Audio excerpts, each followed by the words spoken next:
दोस्तों, मित्रों, नमस्कार।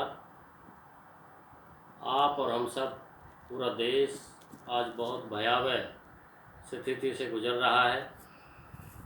इस कोरोना महामारी ने पूरे देश में फैलाव कर रखा है और कोई परिवार, कोई घर ऐसा नहीं है जहाँ किसी परिवार में, किसी के रिश्तेदारों में, सगे संबंधियों में कोई ना कोई मोर्टलिटी ना हो रही हो, कोई बीमार ना पड़ा हो।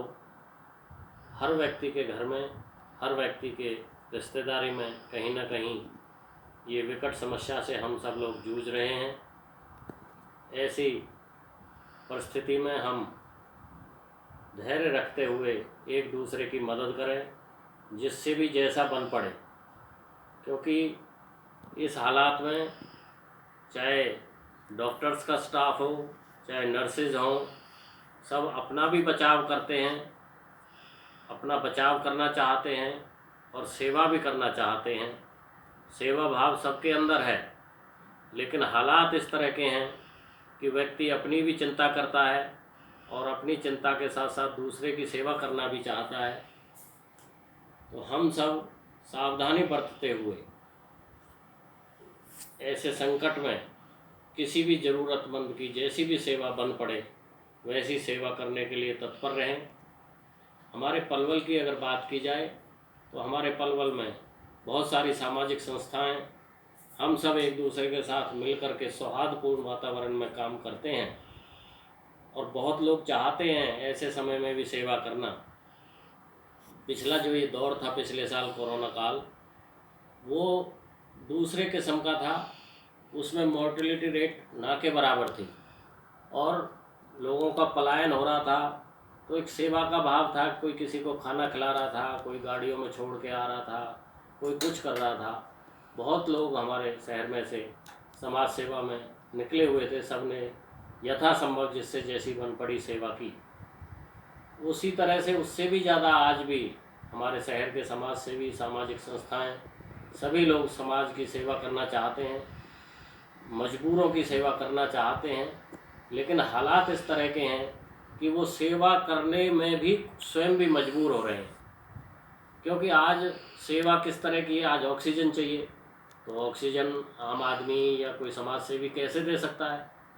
दवाइयाँ चाहिए, रेमडेसिविर कोई इंजेक्शन है उसकी ज़रूरत है, तो वो हम लोग समाज के लोग नहीं दे सकते। सरकार इंतजाम में लगी हुई है यथासंभव, क्योंकि ऐसा लग रहा था कि जो पिछले 2-3 महीने पहले ऐसा आभास हो रहा था कि अभी कोरोना यहाँ से चला गया है, अब देश दोबारा से उसी पटरी पर आ जाएगा और सही तरह से सबकी जिस तरह से जीवनचर्या चलती थी, अपने काम धंधे, रोजी रोटी, दुकानदारी, उद्योग, सब वैसे ही चल पड़ेंगे। किसी को ये आभास नहीं था कि इतनी बुरी तरह से ये दूसरा दौर आएगा।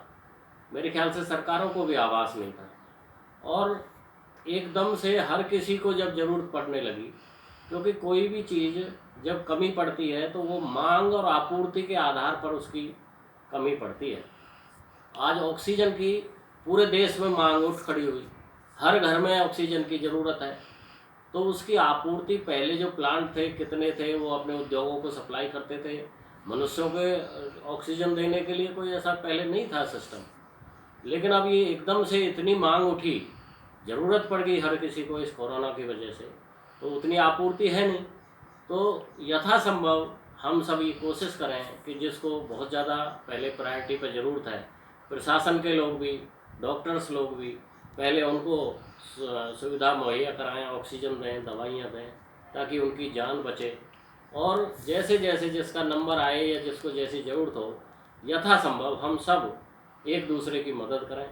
आज का जो ये माहौल है, ये कोई राजनीतिक कटाक्ष का माहौल नहीं है। हम किसी दल पर, किसी सरकार पर, एक दूसरे पर बयानबाजी करें, ये तो समय सिर्फ कोरोना काल में से निकलने का है, एक दूसरे की मदद करने का है, समस्याओं का समाधान करने का है।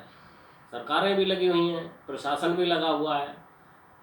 ऐसे दौर में हम सबको ईमानदारी से, प्रशासन के लोगों को भी, डॉक्टर्स को भी अपना बचाव करते हुए लोगों की सेवा करनी चाहिए।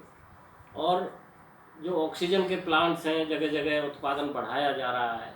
तो ऐसे माहौल में हमारे शहर में से बहुत सारे लोग, बहुत समाजसेवी लोग, सामाजिक संस्थाएं अपनी सेवाएं देने को भी तैयार हैं, लेकिन मजबूरी हर किसी के सामने आ रही है। तो मैं परमात्मा से ऐसे मौके पर ये निवेदन करूंगा, हे परमात्मा, हम सबको, पूरे देश को इस संकट काल में से जल्दी उबारें, हम सबको स्वस्थ रखें और हम एक दूसरे के लिए यथासंभव जिस प्रकार भी हम मदद कर सकते हो, किसी को गाड़ी की मदद की ज़रूरत है, किसी को जैसी भी हम जिस लायक हैं और जो हमसे बन पड़े आज के हालात में, वो हम सब करें। मैं पुनः आप सबके उज्जवल भविष्य की, आपके अच्छे स्वास्थ्य की कामना करता हूँ और हम सब धैर्य से काम लें इन्हीं, और हम घर से बाहर अगर कोई बहुत ज़रूरी काम है तो ही निकलें। मास्क का बाहर निकलते ही उपयोग करें, घर के बाहर जाते ही मास्क लगाएं। इन सब चीज़ों का आप कर भी रहे हैं और ज़्यादा सचेत होकर के अपनी ज़िंदगी को आगे बढ़ाएं। उन्हें शुभकामनाओं के साथ आप